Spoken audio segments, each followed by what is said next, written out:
Nii, tere tulemast ja lähme siis jalutame. Oleme uues aastas, tere tulemast 2021 ja oleme uues energias täitsa. Mina mõtlesin, et mis see 21. detsember pööripäev, kus paljud rääkisid, et tuleb vana aja lõpp ja uue ajastu alguseks, et mis siis kõik sündima hakkab. Maailmapildis nagu minu jaoks ei tulnud sellist nagu plahvatavat pauku, kõik oli palju sujuvam. Aga isiklikes piltides nii minul kui teistel nagu just sellel päeval, 21. toimus nagu suur nagu vabanemine. Et nii maailm õnnistas siis, et nüüd on see uus aeg käes, ärkamisajastu, valgusaeg ja nüüd tee ja loo. Ja mina olen uuel aastal siis selles kohas, kus ma saan nüüd panna täie hooga ise vastutada, ise luua oma elu ja seda teed, et erinevad vanad nagu süsteemid, mis võib-olla muutusid veidi mugavaks juba, on siis nüüd läinud ja nüüd tuleb siis nii-öelda luua ainult sellist elu, mis me ise tahame. Ja ma mõtlesin, et ma räägin nüüd, kõigepealt kõndisin natuke aega kõndisin tita magama ja siis mõtlesin, mis ma siis räägin, et tahaks, et siuke suur tugev tunne on sees, et mis siis tuleb ja siis tuli sõna vastutus, siis hakkas tulema ja et nii palju kohti meie eludes, meie suhetes, nii teiste kui maailmaga nagu kisendab selle vastutuse järgi, selle isikliku vastutuse järgi oma elu ja loomingu eest. Ja elu nagu näitab mulle läbi inimeste, kes meieni jõuavad, läbi meie enda elu ja nende teemade, mis meil siin kõik üleval on. Et mis siis parasjagu vaja rääkida on ja siis ma tunnen, et ma seda jagangi, mis ma ise kogen, mis ma täheldan oma elust ja see on nii maagiline, müstiline, kui sünkroonis see on inimestel, erinevatel inimestel. Samamoodi nagu info, mida nende sellised kanaldajad, meediumid, sensitiivid, nii-öelda tundlikud inimesed, kes on rohkem kroon lahti oma südamega ja kõiksusega, suure vaimuga rohkem ühenduses, nagu laevad alla või ankurdavad siia maale suhteliselt sarnast infot. Mingitel kohtadel nagu uskumatu nagu vau, mis kokku sattumus. Keegi rääkis sellest ja maailm toob sulle täpselt selle sama asja. Eks? Et see võib vaadata läbi selle, et ma saan seda, millele ma keskendun, mitte seda, mida ma tahan parasjagu, aga see sõltub minu tajust, mida ma tahan näha ja siis seda ma näen. Et minu sisemine häälestus määrab minu välimise nagu maailma, millest me oleme nüüd eelnevatel kordadel rääkinud. Ja siis paratamatult ma näen neid nagu mehi, neid noori mehi ja vanu noori mehi. Eks naistel on hoopis nagu teine teema, ma tunnen, et kui me võime vaadata meesenergiat kui sellist teadvust, kes paneb nagu loob ruumi ja struktuuri sellest kõiksusest, sellest potentsiaalist, mis on nais olemas ja naisalge. Et naine on nagu puhas energia ja mees on nagu see teadvus, kes nagu suunab ja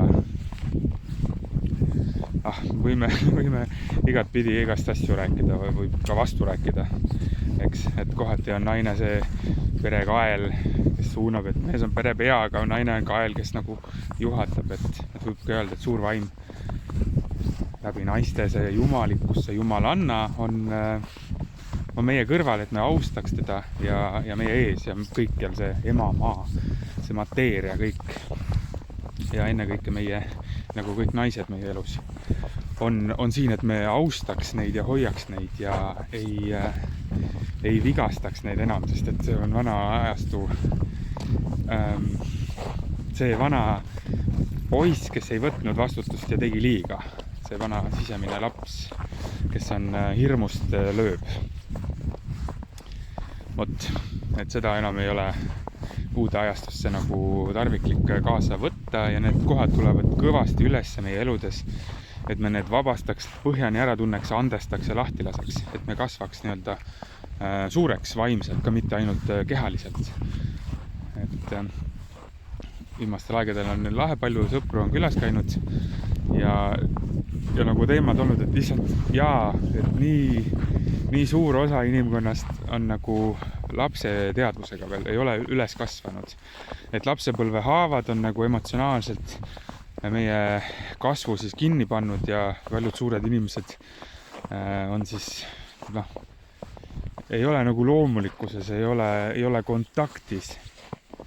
Ei iseenda, ei oma lähedaste, oma laste, oma vanematega. Ja siis elavad sellises nagu isekas saavutamise maailmas. Jah. Jumala eest, kaua võib. Ei taha, eks. Ja kui ei taha, siis võitled. Ei võta vastu. Näed nagu elus inimesi, kes süüdistad neid milleski võib-olla, et nemad on süüdi selles, et sina ei saa ennast hästi tunda. Paned oma emotsioonide, oma sisemiste tunnete eest vastutuse kellegile väljaspoole. Annad oma õnnevõtmed enda käest ära ja oledki ilma sellest. Kõik saab su rahulolu rikkuda väljastpoolt sind togides. Oled nagu tuulelipp või selline pall, keda togida. Aga on see teine tee, et sa võtad selle sisemise allika vastu endas. Sa leiad selle väe enda seest, et sina oled oma elu looja, oma saatuse sepp ja peremees. Ja oled troonil, sina oma hingega oled troonil oma elul ja autoriteet, kõrgem autoriteet on sinul ja suverään. Sa ei ole selle autoriteeti kunagi päriselt maha müünud, sa oled selle, see on võib-olla mõistus, ego, see meel, otsiv meel, see hullumeelne meel, kes ei usu endasse, kes on hirmudes, et need kohad, kes tahavad seda väljapoole anda. Aga nii, 7 minutit möödas. Hakkan lihtsalt kuskilt otsast peale ja jutustan, eks. Ma olen olnud selline, et mulle meeldib jutustada ja nüüd sa tõenäoliselt räägid vastu oma mõttes minuga ja mingitel tasanditel. Aga praegu saan mina nagu vuristada ja vahepeal vast kuulan ka, et mis te räägite mulle vastu seal teisel pool ekraani. Aga vastutusest.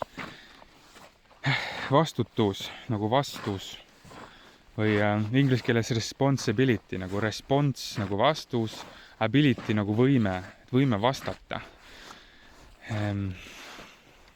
Mis see siis nagu tähendab? Miks see on nii oluline? See on ulme, kui suur teema see on, vastutuse teema. Et kui sa vastutad oma elu ja oma loomingu eest, saad nagu väge ja julgust ja rahu ja rõõmu ja ei ole nagu seda kannatuste maailma nii palju. Võtad, samas kõik muutub palju elavamaks, nii tipud kui põhjad oma elus. Aga mis see siis tähendab see, et sa oled vastusvõimeline või vastutusvõimeline? Et sa ei ole nagu ohver oma elus. Ennekõike seda, et sa ei ole see tuulelipp kõigi teiste pillutada või väliste sündmuste, situatsioonide, asjaolude nagu ohver. Et sa ei ole sellest nagu eraldi sellest maailmast, vaid sa võtad selle vastutuse, jah, mina olen kaaslooja. Ma olen selle maailma, see kaaslooja, oma elu autor. Loon seda meistriteost teadlikult ja võtan vastutuse, et kõik, mis ma näen, on minu tegude mõtete vili. Ja kui ma näen asju, mis ei meeldi, siis ma ei hakka seda enam teiste kaela ajama, et tema on süüdi, et too on süüdi või ei saanud ja siuke ring kestab inimestel nagu elusid ja elusid vast. Ja vast on raske olla selliste inimestega koos. Olete, kõigil on vast kogemus. Et keegi, kes nagu ainult süüdistab ja näpuga näitab ja kirub nagu, ei innusta, ei tõsta kedagi. Ja proovigem siis ise olla see, kes innustab, kes tõstab ja loob ja ennekõike läbi eeskuju innustab, mitte oma targutustega. Vaid elabki oma elu siis, ilma et peaks kellegile siis etteheiteid tegema selle kohta. Süüdistama kedagi, siuke süüvärk. Ja tänane kiire repliik, mis ma hommikul lugesin, nii tore, et meie ego või meie mõistus otsib alati nagu süüdlast ja ta on nagu selline jahikoer, siuke nagu detektiivkoer, kes nuusib välja kõik tõendid ja viib need oma isanda jalge ette. Et miks keegi süüdi on. Et siuke hirm ja viha ja nagu mis seal kõik all on. Aga armastus või nagu püha vaim otsib süütust, mitte süüd. Et mitte isiksuste süüd, vaid näeb, et kuidas kõik on süütud, nagu hingedena on nagu puhtad. Et nad on lihtsalt tulnud siia maale, kogenud oma elu, nii nagu nad on kasvanud sellises keskkonnas, selliste kogemuste läbi, need on niimoodi vorminud nad siia. Ja olgugi haavades nad on seal all nagu süütud ja kõik Jumala lapsed, Jumala armastus ise ja väärivadki parimat. Siin kaastunnet ja hoolt, mitte siis nagu rusikahoope enam. Ja see on, ma arvan, see, mida armsad mehed, kes te vaatate, on meilt oodatud nüüd see aasta ja see ajastu, kui nagu siuke terve mehelikkus, siuke küps, püha, maskuliinne energia on ärkamas meie sees ja meie ees, meie planeedil. Et me ei oleks enam süüdistajad ja näpuga näitajad ja ohvrid. Need haavades poisid, kes näitavad teiste peale näpuga ja küll ei oleme saanud seda ja toda oma vanematelt või naiselt või lastelt või ei ole meid vääriliselt koheldud, siis nüüd on see aeg, et võtta vastu kõik see, jah, okei.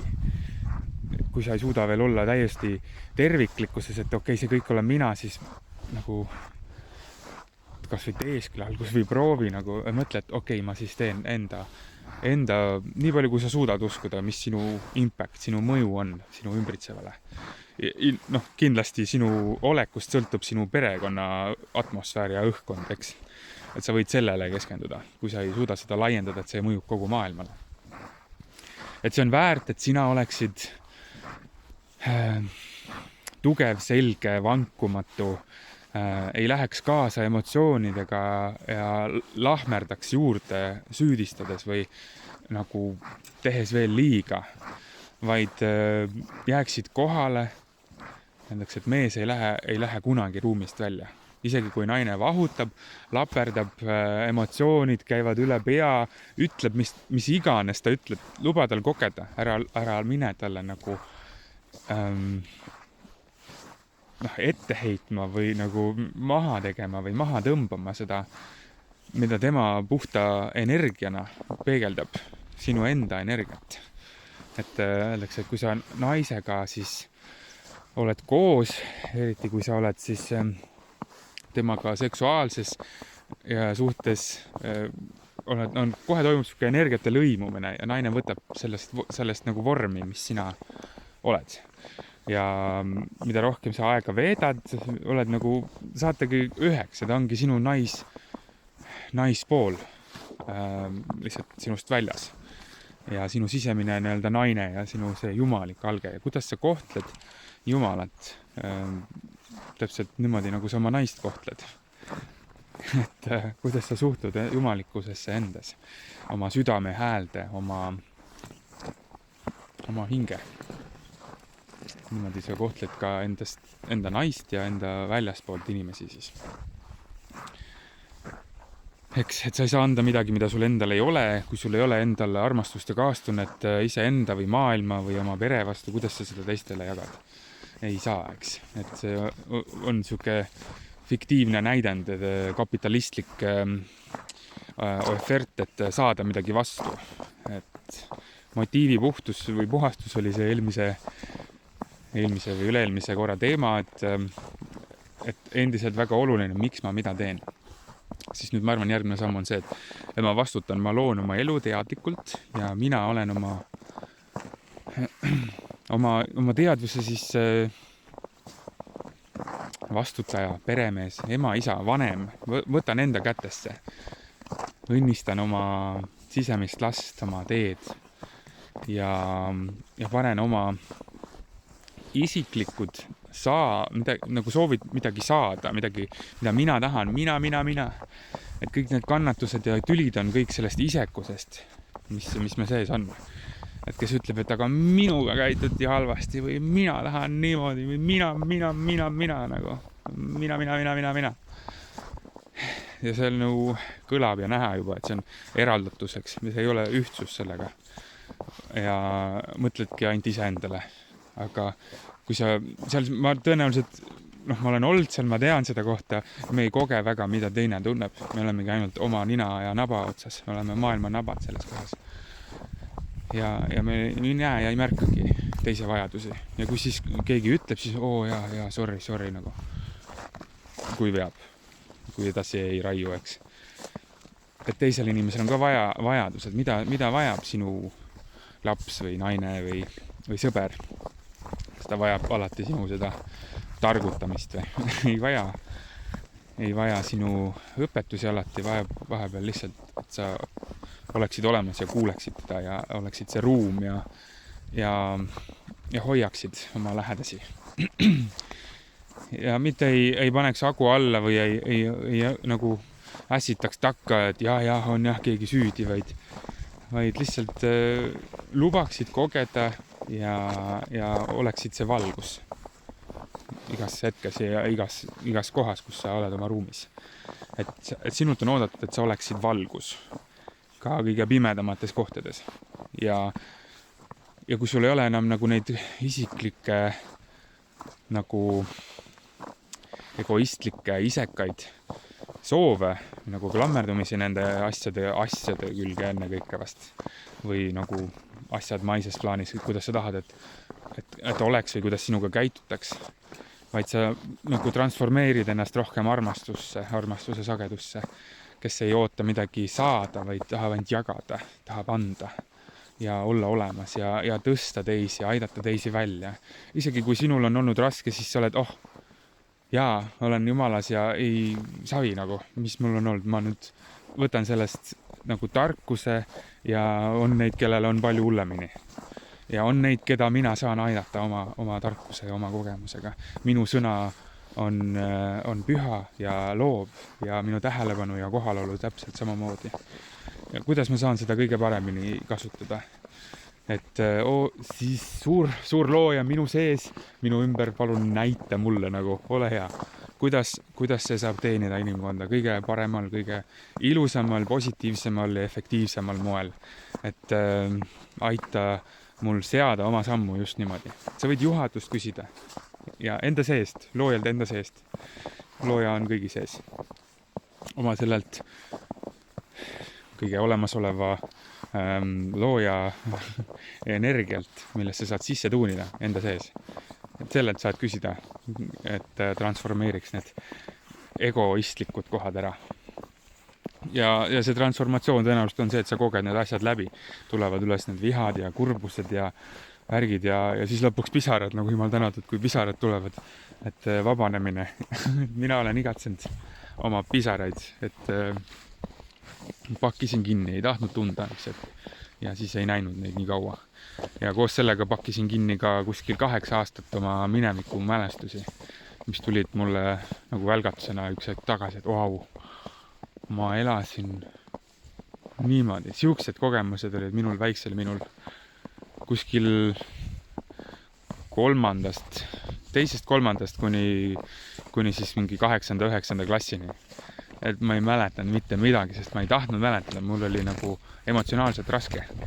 Et pealt näha võis kõik olla nagu lahe, eks, aga seest nagu tundsin igast hüljatust, reedetust igast tavaari värke. Ja need siis hakkasid mängima, isegi kui ma need ära peitsin enda eest. Et ma ei taha kogeda, ma ei taha tunda, siis need surusin alla, panin mingid tunded kinni. Ise tegin seda, mitte ei tehtud minuga seda, vaid ma ei tahtnud, ei julgenud kogeda, läks intensiivseks. Ma olin õpetatud ja õppinud tundeid kartma. Ja siis nii läks. Ja need all ikka mängisid ja ootasid vabanemist, kuni lõpuks siis nagu vibratsioon oli tõusnud nii palju, et need võisid tulla lahti.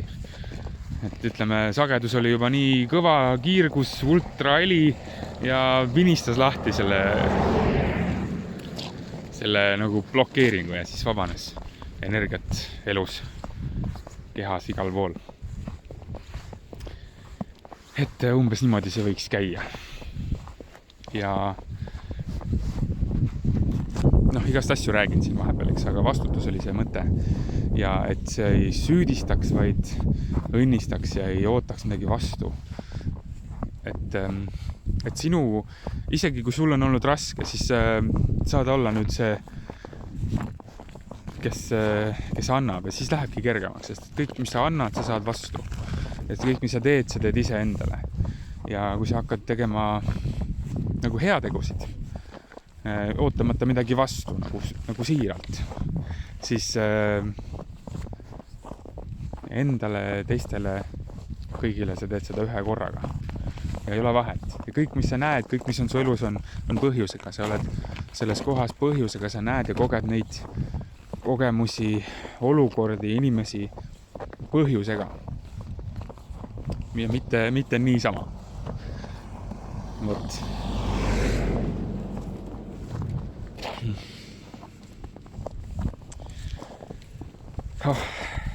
Hingan ka.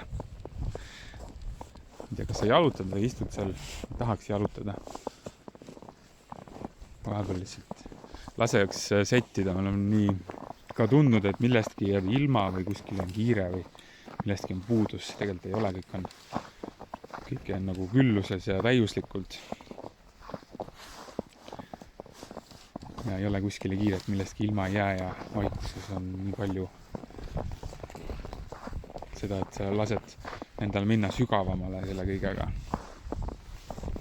Sa integreerid seda, tunned, mitte ei ahmi ainult pinnapealset mingit koort, infot, silte, teadmisi, vaid tead, et need tulevad sinu seest ja kogemuslik. Kõik on palju võimsam ja kiirem tervenemine, et mõistusega võib proovida seda kõike lahti arutada, aga see on nii pikk tee. See võib võtta väga kaua ja kergem on lihtsalt alistuda ja õnnistada ja olla lihtsalt. Ja nagu usaldada seda voogu ja mitte karta, et sa ei pea kartma, et midagi juhtub halvasti või et sina oled süüdi, teised on süüdi. Ei ole keegi. Võtad vastu, teed midagi, siis sellel on tagajärjed ja ei pane nagu pahaks, mis sa oled teinud. Võtad oma minevikuga vastu oma tarkuste pagasina, mitte mingi nuhtlusena, eks. Ei hoia kedagi nagu kinni selle süü ja hinnanguga, vaid annad kõik vabaks ja õnnistad. Kõik on andnud endast parima ja annavad alati. Siis saadki nagu sellele süütusele keskenduda kõigis inimestes ja iseendas ja pakkuda endale parimat armastust, õnnistust.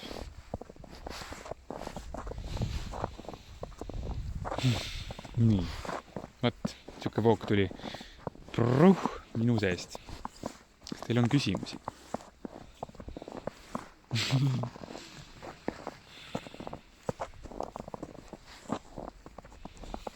Millest te tahaksite rääkida või kuulda seekord või järgmine kord? Loodan, et te käite ka jalutamas ikka, et see jalutuskäik viite oma keha ka jalutama.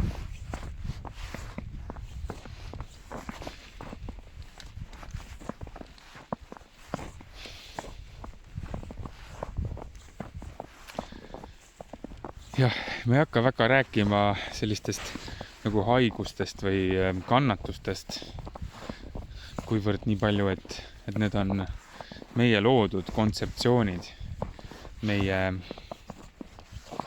aktsepteeritud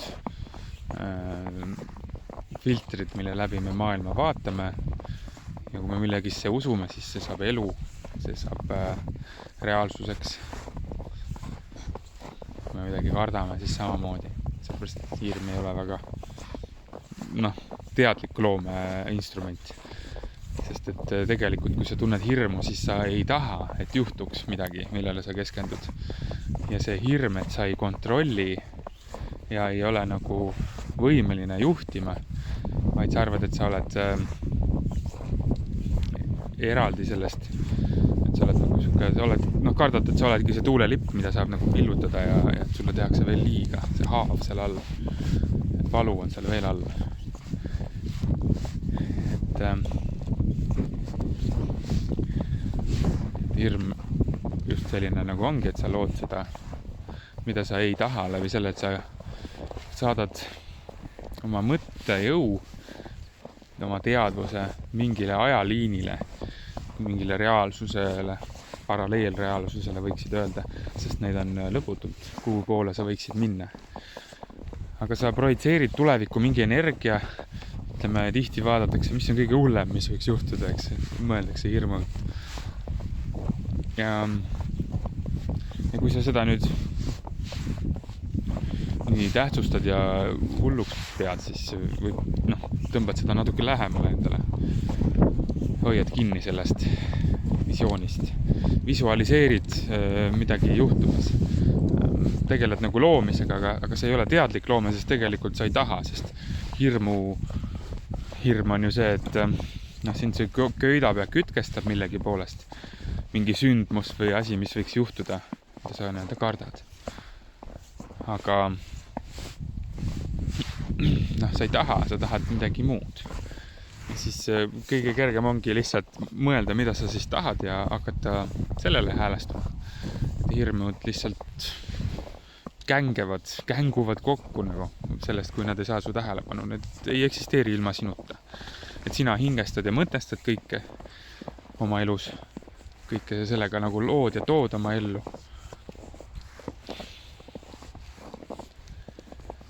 Ja nii on.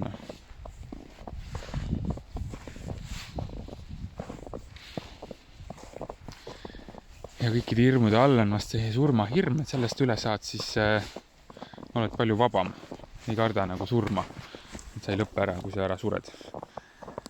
Et sellepärast võib see ego, see need isiklikud soovid ja tahted, mida sina kõike tahad ja kuidas sa pead sellepärast nagu alandama, et sa saaks midagi. Need on kõik mingid valed, mida sa oled uskuma jäänud ja mis loovad sellist võltsreaalsust.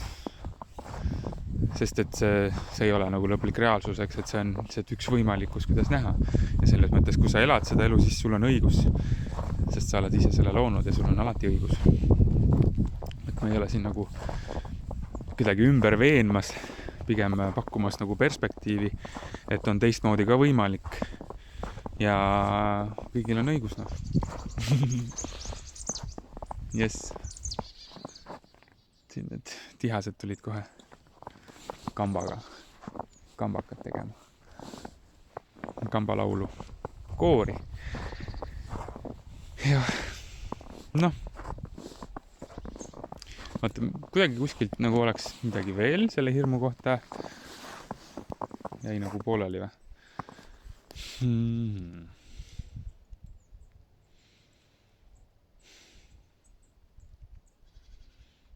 Surmahirm, eks, et lase lahti. Ja mõtlesin veel korra, et öeldakse, et nagu taassünd, nagu Jeesus sündis uuesti, eks. Või tõusis ülesse. Buda ka tõusis ülesse, virgus ära, ärkas ülesse. Buda tähendabki, et see mees, kes ärkas ülesse. Või inimene. Et budasid ei ole üks, neid on palju olnud ja on. Ja see tähendabki, et sa ärkad ülesse sellest nagu illusioonist. Ja saad teadlikuks, et ma loon oma maailma. See on üks aspekt sellest. Ja oled üks selle maailmaga ja ennekõike lahti laskmine, et sa ei pea seda kontrollihooba nii väga kartma. Et sa pead kõike teadma, kuidas kõik läheb ja mis täpselt saab. See on hirm. Et kui sa oled nagu kõiksusega kontaktis, ühenduses nagu kõiksusega, siis üks väike mina võib-olla ei peagi kõike teadma ja ei saagi kõike teada päris lõpuni välja, eks. Sa võid seda nüüd kogeda, aga panna seda nüüd sõnadesse ja proovida oma mõistusele ära selgitada, siis võidki elu lõpuni kuskile laua taha jääda ja nagu hirmust pastakat närida, aga hakkad minema ja hakkad tegema ja kõik vastused on sulle ees ja sa tead seda enda sees, mida teha igas hetkes. Et see ongi nii ilus minust, et sa lihtsalt lähed, hakkad astuma ja see suur tee ilmub sinu ees lihtsalt. Samm-sammult sa tead, kuhu minna. Ja kuna sul ei ole seda suurt mõistuslikku, loogilist, ratsionaalset pagasit, miks sa kõike alati teed, vaid sul on see süda, see parim kompass, siis oled nagu vaba kõigest sellest. Sa ei pea ennast õigustama kellegile või põhjendama, vaid sa oledki nagu jumalas ja siis ongi kõik hästi. Sul ei ole seda koormat ja neid klammerdumisi ja sa usaldad. Need klammerdumised kaovad selle surmahirmuga enne kõik.